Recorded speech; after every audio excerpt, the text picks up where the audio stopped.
Վարչապետի մասնակցությամբ հանրապետության հրապարակում ապրիլի 25-ին սպասվող համերգն ամբողջությամբ ֆինանսավորելու է Վիվառո ընկերության սեփականատերեր Վիգեն եւ Վահե Բադալյաններին պատկանող Fast բանկը։ Սա վերջին մեկ շաբաթում երկրորդ համերգն է այս բանկի ֆինանսավորմամբ։ Նախորդը Գյումրիի բեմում էր կուսակցական երգերով հանդես եկած վարչապետը, հիմա էլ նույն կազմով բեմ կբարձրանա Երևանում։ Թե ինչքան գումար է Բադալյաններին պատկանող բանկը ընտրություններից շաբաթներ առաջ ծախսելու այս համերգների կազմակերպման, նաև հրավիրյալ երգիչներին վճարելու համար կազմակերպիչ ընկերությունից հրաժարվեցին հայտնել։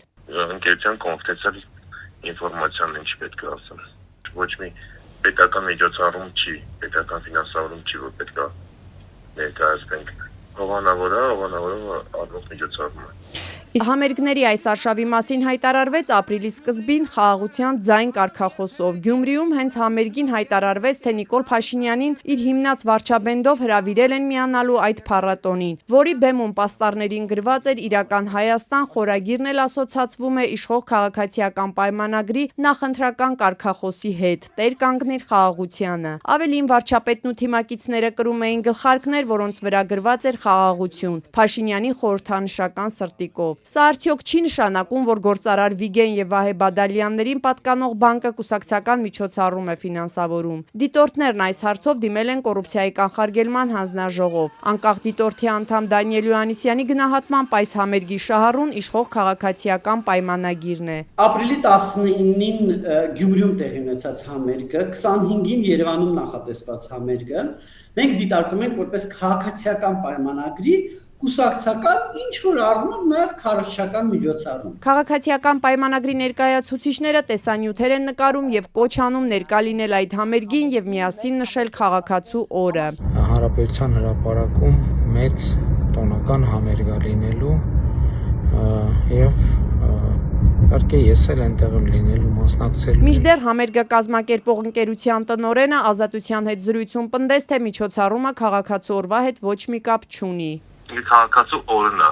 համերգը քաղաքացու օրվա համերգ չի, համերգը երաշտական փառատոն է միջազգային։ Դիտորդական դաշինքի գնահատմամբ միջոցառման կազմակերպումը փաստացի խախտում է կուսակցությունների մասին օրենքով սահմանված նվիրատվությունների առավելագույն չափը եւ կարող է ենթադրել քրեական պատասխանատվություն։ Կուսակցությանը բնեղենով նվիրատվություն կարող է կատարվել միայն Հայաստանի քաղաքացի ֆիզիկական անձանց կողմից առավելագույնը տարեկան 10 միլիոն դրամի չափով։ Օտարերկրացիներն ու իրավաբանական անձին իրավունք չունեն նույնիսկ բնեղենով նվիրատվություն կատարել կուսակցություններին։ Այնինչ համերգների պարագայում մենք տեսնում ենք, որ այդ համերգները ունեն հովանավորներ, որոնք երբեմն իրավաբանական անձինք են։ Հետո այդ համերգների վրա ծախսված գումարը, որ բաժանում ենք հովանավորների քանակի վրա, 10 միլիոն դրամը ակնհայտորեն գերազանցում է։ Եվ ստեղ մենք տեսնում ենք, որ այս կանոնների խախտում կա, այս սահմանաչափերի խախտում կա եւ դիմել ենք կոռուպցիայի կանխարգելման հանձնաժողով։ Եվ մինչ անկախ դիտորդն անհրաժեշտ է համարում ուսումնասիրել, թե արդյոք նվիրատվությունը կատարվել է ֆիզիկական անձի Վիգեն Բադալյանի, թե իրավաբանական անձի Վիգեն Բադալյանին պատկանող Fast բանկի անունից ապրիլի 25-ին սպասվող համերգը կազմակերպող Domino Production-ից Ազատությանը հայտնեցին։ Միակ ֆինանսավորողը հենց Fast բանկն է, այսինքն խոսքը իրավաբանական անձի մասինն է։ Պայմանական ասած, նույնիսկ օրինակ իրավաբանական անձը կամ օտարերկրացին կամ ֆիզիկական անձը 10 միլիոն դրամից ավել շուկայական արժեքով չի կարող որևիցե կուսակցությանը նույնիսկ ընտրություններից դուրս, ընտրությունների ժամանակ առավել եւս ինչ որ բանով աջակցի, օրինակ միջոցառում կազմակերպի, այդ միջոցառման ծախսերը հոգա